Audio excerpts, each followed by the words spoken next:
Ito ang Presidential Broadcast Service. Radyo Pilipinas. Radyo Publiko ng Bagong Pilipinas para sa Bagong Pilipino.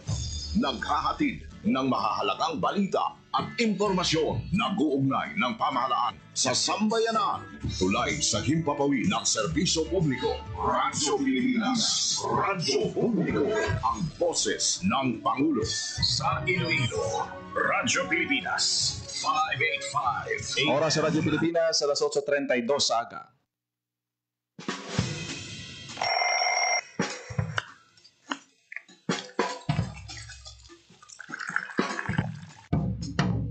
Aga sa Iloilo. Masako. Magahod. Mabagsik. Panibagong adlaw pagkatapos ng paghuway isang gabi antes. Bago nga paglaom. Isa naman kapag lumakas sa matahong nga palaabuton.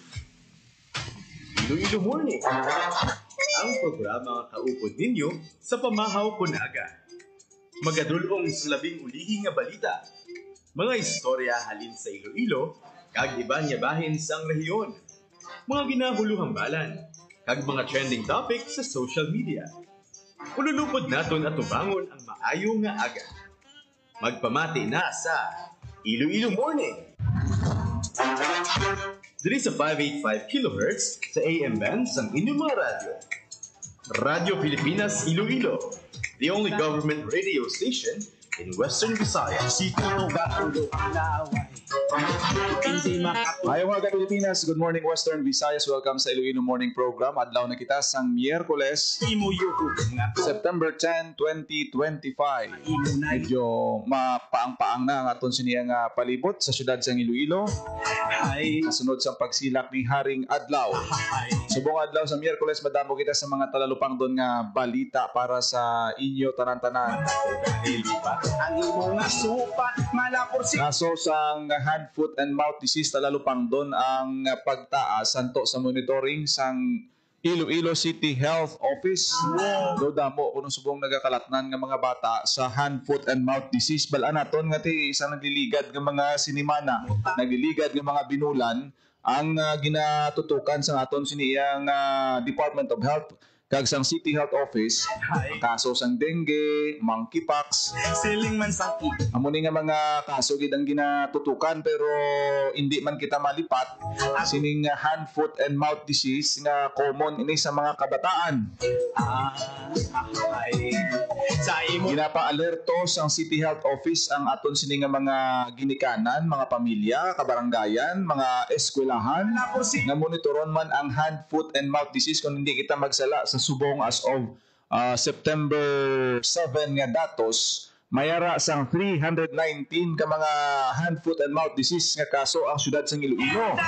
Di mas mataas ini compared sa the same period sang 2024. wala lang isang away. Amo nami kay hindi man gid sila nga daw may mga kasubong sang dengue nga daw ka delikado gid kag importante ang emergency nga treatment kay tibudlay kun magnubo imo nga platelet kung dengue ang imo balatian. Sa imo Kung hindi ka maagapan kag kulang ka sa hydration abi, delikado no nga mag-collapse ang vital organs ng isa ka pasyente kag wala niya pili.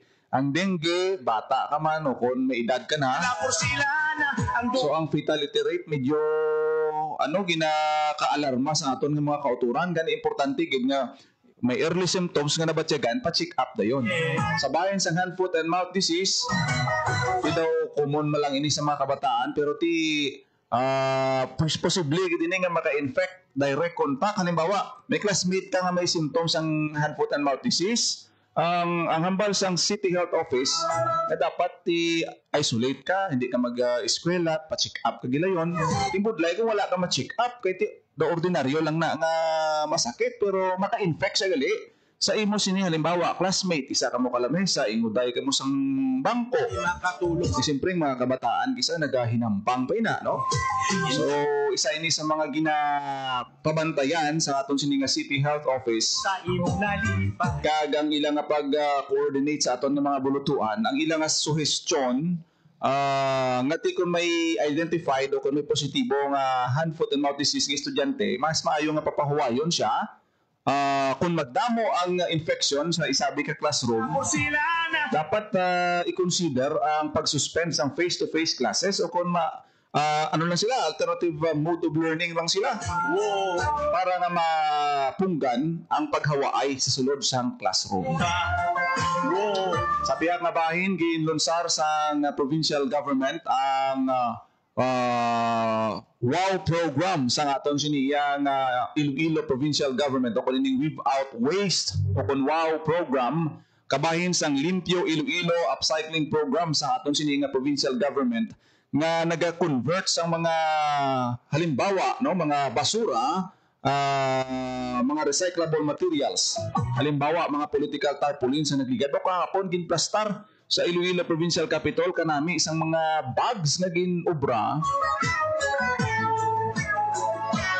naging recycle no sa aton siniya nga provincial government paagi sa WOW program o kuning Without Waste o kun WOW program kabahin sang Limpyo Iloilo.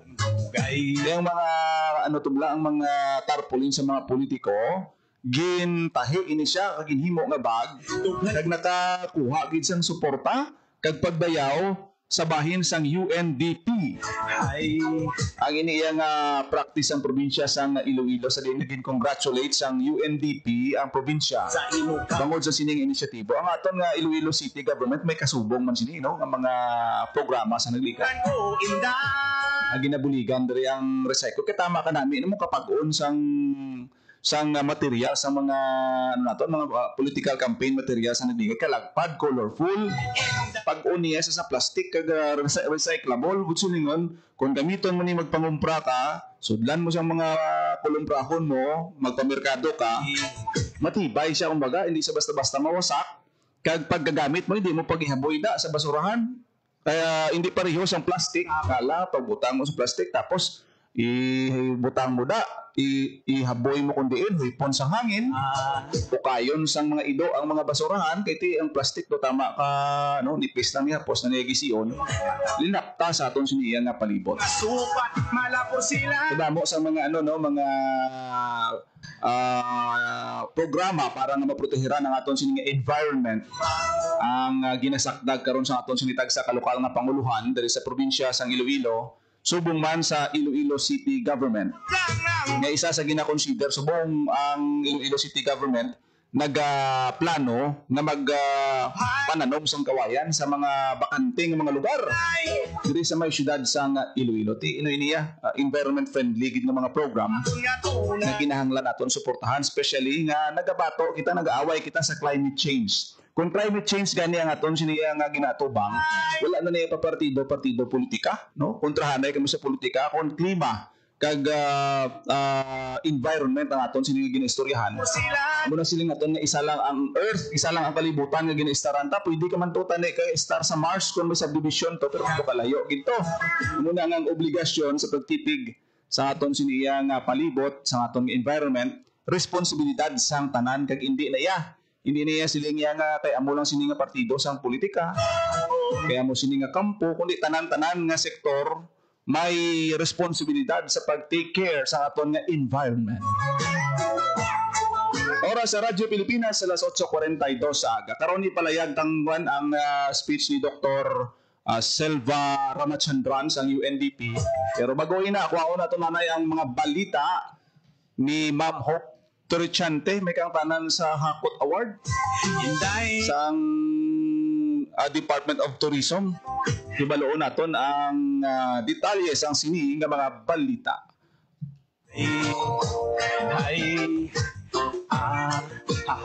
Sa detalye sang balita ni Ma'am Hope Torrechante. Ma'am Hope, good morning. Good morning, Jess. Jen, no? You're right. Kay subong nga semana naghakot lang man no sa mga pagkilala ang Western Visayas kag Negros Occidental sa Department of Tourism Philippine Tourism Awards o kon PTA nga ginhiwat ini Jen no sa Okada, Manila. So 5 ka stakeholders gikan sa reyon kag kaiping nga probinsya sa Negros Occidental ang nagdaog sa nagkalain-lain nga kategorya sang pasidungog. Ang Hotel del Rio sa Iloilo City kag ang Mambucal Resort sa Negros Occidental ang nagbaton sang Philippine Tourism Pillar Awards. Ini Jen pagkilala iniha sa mga establishments nga padayon nga nagapakita sang resilience, service excellence kag kontribusyon sa tourism growth. Ang Southwest Tours Boracay Incorporated naman niya, isa ini sa mga una nga mga transport operators sa Boracay Island ginpadunggan bilang Tourist Land Transport Operator Awardee. Ang Efrata Farms sa may Badyangan, Iloilo nga ginkilala or kilala no sa iya sini nga sustainable kag community-centered practices ang ginpadunggan naman bilang Farm Tourism Enterprise Awardee. Ang Sipalay City sa Negros Occidental, modelo sa eco-friendly tourism development ang nagpauli sa Tourism Destination Award sa city category. Nakasulod man sa listahan ang mga finalist dyan ang iban pa mga stakeholders sa Western Visayas at Negros Occidental. Ini ang Malay Aklan nga finalist for the Tourism Destination Award kag sa Lakbay Dagat o Cruise Tourism.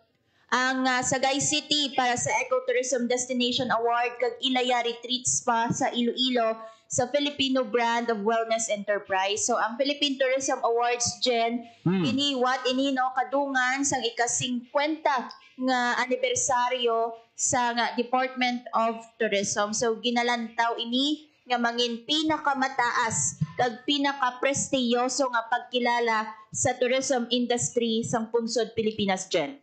Ti kung tanaw naton na nagaano gini no gapakita gid kung paano mag-improve ang aton nga tourism industry diri sa Region 6 kag na-mention mo to kagina samtang ginalawag mo bala Ma'am Hope no do gaabot sa mind ko di na ni ano san una to ni kantuan ng mga lugar no do pa excite sa aton bala no nga makadtuan kag ang ini nga mga lugar just like nahambal mo to sa 5 no Hotel del Rio Mambucal no so ini nga mga areas daw ka popular gid sini no kag madamo pa sa mga nadugang kay Prata Farm kun dito magsala daw diri ni sa may Badyangan gid man no Yes, Badyangan. ang ini nga mga area kag of course Malay Aklan kag damo pa no but silingon daw hindi ka na kinanglan magpalayo pa para nga malingaw makalagaw ang imo sini nga pamilya kun damo kita diri sa Region 6 sang malagawan di mo na kinanglan mag palayo pa kag ti pagpanginbulahan ini no sa aton siniya nga sektor sang turismo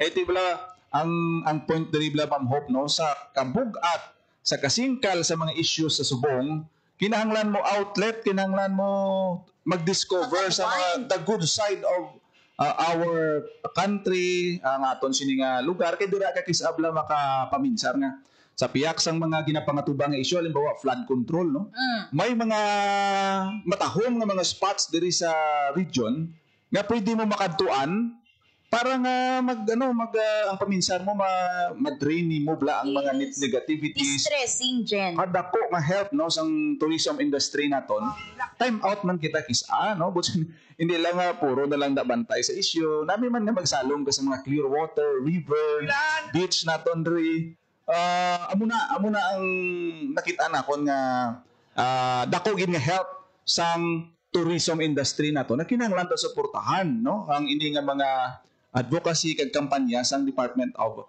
Tourism. Yes, Jen, actually naabala pinakadako ini nga selebrasyon subong no it's because first pa lang ini nga Philippine Tourism Award kag gina-envision na ini as highest and most prestigious award para sa mga tourism industry players naton diri sa pungsod Pilipinas gani ang makakuha ka sang award no sa first PTA dako na ini nga bagay para sa Region 6 and Negros Island Region. In fact, si DOT Western Visayas kag concurrent NIR Regional Director kay Santa Marlene Rodriguez nagpabutyag sang iyang pagpabugal no sa mga awardees and finalists sang Western Visayas no sa iya ang recognition, affirmation sa creativity, resilience kag hospitality sa mga local stakeholders kag ipadayon ini no to elevate Western Visayas and Negros Island region as top destination under sa banner nga Love the Philippines. Si na-mention mo kagina nga 50 years celebration Anniversary, yes. Sa DOT Region 6 or DOT gidya sa DOT, yes. so dako gid ini nga event kag paghambal mo naman nga resiliency, Ma'am Hope. Sino ang malipat sang nag-agi ang pandemic katido halos tanan nga resort nanirado. Nag-close, correct. Wala sang turista kahit hindi pwede may mga travel suspension. Pero subong nakit-an ta nga amat-amat na ni sila nga nagakabuhi kag let's continue to support no paano naton suportahan siyempre i-explore nato ni no ang ini nga mga areas, mga services na ginatanyag nila kag makit-an ginaton ang tourism nga strong gid ni nga industry nga kinahanglan naton buligan kag masuportahan especially diri sa may region. Yes. So that's the latest for tourism gen no para sa Bagong Pilipinas. Hope Torrichante, Radyo Pilipinas, Radyo Publiko. Maraming salamat sa balita ni Ma'am Hope Torrichante. Muna bala masilin naton kisa ma-focus kita sa damo nga mga problems kag mga nagakatabo no hindi ta naman na iya mabago pero may other side, may good side nga pwede naton ma-explore especially ang aton sining mga tourism sites nga nagahatag sa aton sang positivity maka-drain sa aton sini iya nga mga stressful thoughts na. Kung nakapoy ka na da, lagaw-lagaw ka bala. Kanto ka sa mga matahom ng mga sites, kay kanami sang imo siniya nga mindset dayon na more. Congratulations sa Department of Tourism Region 6 sa paghatag sang pagkilala sa mga sa imo ka kayong matao katapos ang sininga sektor no nga nagasakdag sa aton sininga tourism industry diri sa may Region 6. Tistingin nyo to lagawan ang mga ginawardan ng mga farms to, mga resorts kay bala naton nga hindi man sila magbaton sang award. Kung hindi tungod sa ila best practices kag sang maayo nila nga serbisyo. Especially sa mga lalagawan. Grabe na nga pag-preserve sang mga farm na nila, sa mga views, mapataho mo na ya. Kagang manami sa mga resorts nga ni kisa, magluwas nga makarelax ka, madamo ka sang matun-an, especially ang ilang pagtipig sa environment. Bago ta lang na-discuss ang about environment friendly nga mga advocacy, mga programa. sa imo Muna sila nga kung atipanon mo ya, kag ihatag mo ang para sa mga tanom mabino, sa mga kakahuyan naton, gina-encourage gid sa aton mga local government kisa aga kalipatan na bisan tanom kahoy gani hindi nakabalo magtanom kahoy mga kabataan so hindi nakabalo mag-appreciate sang nature sang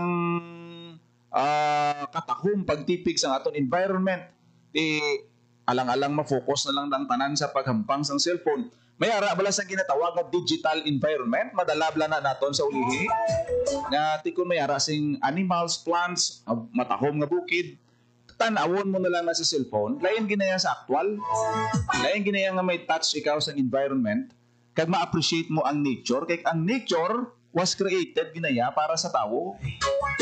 Nga ma-appreciate niya ang beauty, at the same time, source siya sang pagkaon, sa kung anong mga kinahanglanon ta, no? Bisan pa ang mga panapton nga ginagamit pagkaon na konsumo naton sa adlaw-adlaw, product of nature.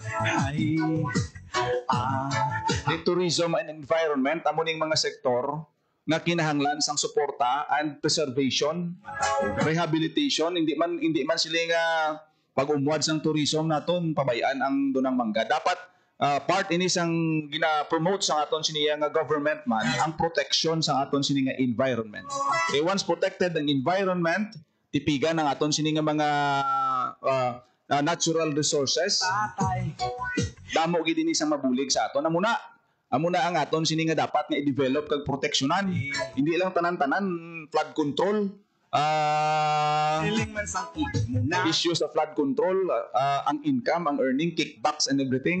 Malipat ka mo sa infrastructure. Ang infrastructure, himo na isang tao, sang aton ng mga engineers, maobra tay-tay, obra building. Lakat Pero kung nature nang involved na yan, hindi mo na yan masiling more ang imong na padasigon mo ang pagpatubo sang kahoy, pag-preserve sang nature. May effort ginaya, patience, gali na. kag consistency ginaya sa advocacy nga mo sina nga proteksyonan ang nature. Ang aton nga mga tourism sites naga-evolve na mangin manami nga lokasyon, lugar para nga mga lagawan naton. Kinahanglan ginaya sang effort, hindi pwede nga overnight pag muklat mo tahom na dayon. Mahimo mo na ya sa digital nga format, butangan mo da kahoy, kung anong imagination mo ibutang mo sa digital platform. Pero hindi na ya hindi mo wala na ya sang epekto. Munang gusto naton nga advocacy kag kinahanglan nga tagaan man sang kahigayunan. Kagapasalamat kita sa recognition sang Department of Tourism sa sining nga mga sites. Dahil sa imo pagki ay Kita subong nga pro environment kita ang aton nga mga topics. Ginaduso ginato ng pagtipig sa environment, gina-appreciate nato ang mga inisyatibo sang lokal nga panguluhan hindi pagkalimtan ang environment, just like sang WOW program sang Iloilo Provincial Government nga gina-convert ang mga basura sa mapuslan ng mga bagay. Kita pagkalimtan si Mother Earth. Amo na sila nga how to test the infrastructure, especially ang flood control structure. Pagi man nagisa sa mga ulan kag pagbaha nga na-experiensyahan ta. Dila na nagagwa ko mapag-on ang mga ginapangobra nga mga infrastructure sa tion sang kalamidad. Mo nagisa nga ginaturo testingan man ang aton nga mga nagakadalaman sa issue subong kag ginaimbestigaran ang mga officials involved sa sining mga structures karon infrastructure project nga ginapatuman sang gobyerno. I think is akon wala baha, hindi mo mabalaan kung ano kapag-on ang ini nga mga flood control structures nga ginapaobra. agutan ng kami malipay. Yang baha subong, hindi lang literal nga baha, kundi baha sang pagtilaw, Lakat mata ko gamudlak sa investigation kag mga revelations. ang imong Sa sining nga investigation na consider mo ni nga baha, kahit diri mo ni mabalaan kung ano ka kapag on sang infrastruktura subong man sa mga official nga involved sa siniya nga mga proyekto. Bantay ka mo at katungdanan nato ni nga magbantay sang mga investigations kani. Walay. Basta wala lang Oras sa Radyo Pilipinas alas 8:55 na sa aga sa pagpangalagad sa programa Iloilo Morning. Wala na kita sa tempo diri sa aton sini nga pangalagad sa aton sini nga programa. Salamat gid sa aton sini mga Facebook live viewers nga gawpod sa aton sini nga programa. Ako nagidamang inyo alagad Janelle Baclay. Mayong aga Pilipinas. God bless Iloilo. Ito ang Presidential Broadcast Service Radyo Pilipinas. Radyo Publiko ng Bagong Pilipinas para sa Bagong Pilipino. Naghahatid ng mahahalagang balita at impormasyon na guugnay ng pamahalaan sa sambayanan. Tulay sa himpapawid ng serbisyo publiko. Radyo Pilipinas. Radyo Publiko. Ang boses ng Pangulo. Sa Iloilo. Radyo Pilipinas. 585 AM.